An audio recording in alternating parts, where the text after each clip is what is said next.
आज Doubtnut app download करें। Doubtnut पर अपने सभी गणित, रसायन विज्ञान, भौतिक विज्ञान और जीव विज्ञान के डाउट्स का करो सफाया। बस प्रश्न की फोटो खींचो, एक ही प्रश्न को क्रॉप करो और तुरंत वीडियो सोल्यूशन पाओ। अभी डाउनलोड करें। हेलो स्टूडेंट्स, प्रश्न है निम्नलिखित प्रश्नों में प्रकथन के वक्तव्य के पश्चात कारण का वक्तव्य है। प्रकथन: जब एक प्रेरक में एसी प्रवाहित होती है तो प्रत्यावर्ती धारा विद्युत वाहक बल से कोण π/2 से क्या होता है, पश्चगामी होता है। कारण है एसी स्रोत की आवृत्ति घटाने पर प्रेरण प्रतिघात बढ़ता है।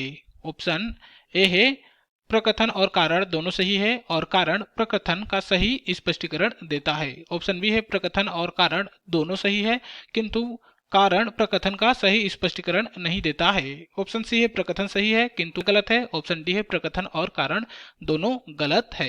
ठीक है, तो इस प्रश्न को समझने के लिए हमने यहाँ एक प्रेरक को क्या किया है, एक प्रत्यावर्ती वोल्टेज स्रोत भी बराबर V note sine omega T से जोड़ दिए हैं, जिससे धारा मान लीजिए I प्रवाहित हो रही है। ठीक है, तो यहाँ से V इक्वल टू क्या है, V इक्वल टू है यह है V note sine omega T. ठीक है, तथा मान लीजिए किसी क्षण इस प्रेरकत्व में बहने वाली धारा I है। ठीक है, तो V इक्वल टू क्या हो जाएगा, ये हो जाएगा L डी आई बटे डी टी। ठीक है, तो यहाँ से डी आई बटे डी टी इक्वल टू कितना हो जाएगा, यहाँ से हो जाएगा, ये हो जाएगा V बटे L। ठीक है, तो यहाँ से डी आई इक्वल टू कितना हो जाएगा, ये हो जाएगा V बटे L इंटू डी टी, और यहाँ से V का वैल्यू कितना है, यह है V note sine omega T.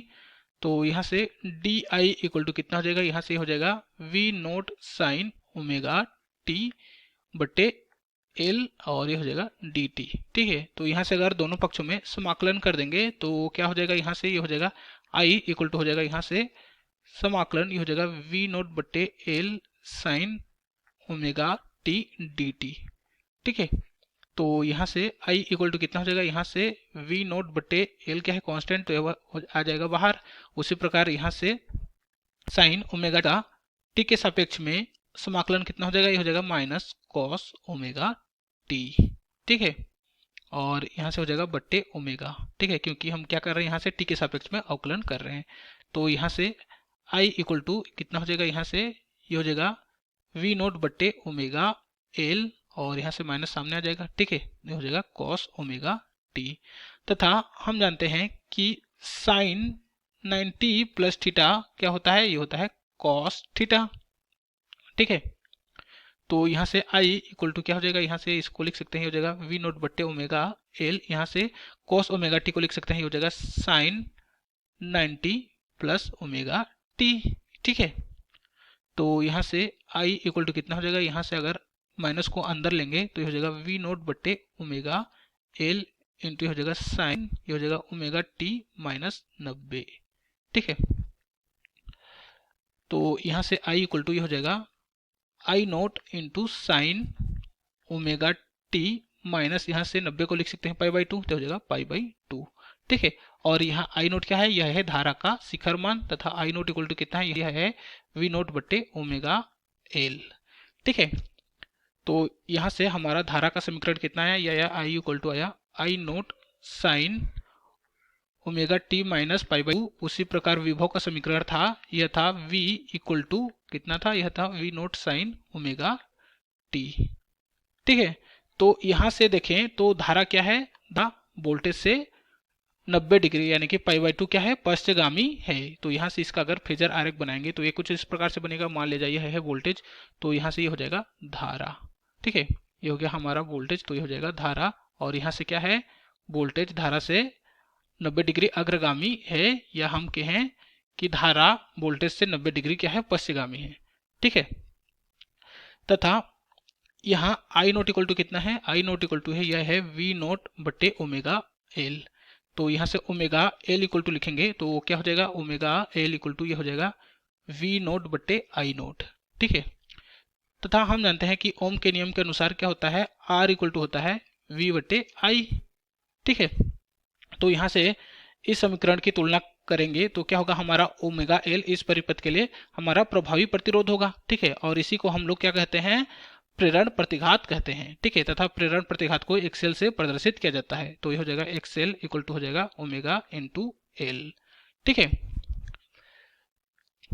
तथा यहाँ ओमेगा होती है, ये होती है कोणीय आवृत्ति तथा ओमेगा इक्वल टू होता है 2 पाई एफ। तो यहाँ से प्रेरण प्रतिघात एक्स एल इक्वल टू ये हो जाएगा 2 पाई एफ इंटू एल। तो यहाँ से देखें तो आवृत्ति, यहाँ एफ क्या है आवृत्ति, तो यहाँ से देखें तो एक्सएल क्या है स्रोत की आवृत्ति के अनुक्रमानुपाती। ठीक है, तो यहाँ से अगर हम आवृत्ति को बढ़ाएंगे तो प्रेरण प्रतिघात भी बढ़ेगा, उसी प्रकार आवृत्ति को घटाएंगे तो प्रेरण प्रतिघात भी घटेगा। ठीक है, तो यहाँ से हमें प्रकथन में बोला गया था कि जब एक प्रेरक से एसी प्रवाहित होती है तो प्रत्यावर्ती धारा विद्युत वाहक बल से कोण π/2 से क्या होती है पश्चगामी होती है। ठीक है, तो यहाँ से जो हमारा धारा आया यह क्या आया वोल्टेज से यानी कि विद्युत वाहक बल से π/2 पश्चगामी आया। ठीक है, कितना पश्चगामी आया π/2। तो हमारा जो प्रकथन है वो क्या है सत्य है। ठीक है, क्या है प्रकथन यहाँ से यह है सत्य। कारण में बोला गया है कि एसी स्रोत की आवृत्ति घटाने पर प्रेरण प्रतिघात बढ़ता है। ठीक है, तो यहाँ से देखें तो प्रेरण प्रतिघात क्या है आवृत्ति के अनुक्रमानुपाती है। तो यहाँ से अगर आवृत्ति घटाएंगे तो क्या होगा हमारा प्रेरण प्रतिघात भी घटेगा। ठीक है, तो यहाँ से हमारा जो कारण है वो क्या है गलत है। ठीक है, क्या है कारण गलत है, क्योंकि यहाँ यदि हम आवृत्ति घटाएंगे प्रेरण प्रतिघात का मान भी क्या होगा घटेगा। तो यहाँ से हमारा आंसर हो जाएगा ऑप्शन सी प्रकथन क्या है सही है किंतु कारण क्या है गलत है। धन्यवाद। कक्षा 6वीं से 12वीं से लेकर नीट, IIT, JEE वो एडवांस के लेवल तक 1 करोड़ से ज्यादा छात्रों का भरोसा। आज ही डाउनलोड करें डाउटनेट ऐप या व्हाट्सएप करें अपने सारे डाउट्स 8400 400 400 पर।